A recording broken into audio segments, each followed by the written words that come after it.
मेरे बच्चे को चोट मत पहुंचाओ, जल्दी भागो, कोई हमें बचाएगा, मदद करो। बच्चे, तुम्हें ठीक से जीना है, मुझे बचाओ।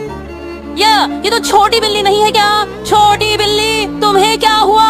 डरना मत, मैं तुम्हें घर ले चलता हूँ। पहले तुम्हें नहला देता हूँ। तुम बहुत गंदी हो, साफ होने से तुम्हें चोट भी जल्दी ठीक होगी। मैं तुम्हारे लिए मछली भूनकर लाता हूँ। बिल्ली, तुम्हें अच्छे से ठीक होना ही पड़ेगा। ये तो वह जगह नहीं है जहाँ मैं अपनी माँ से अलग हुआ था। मम्मी,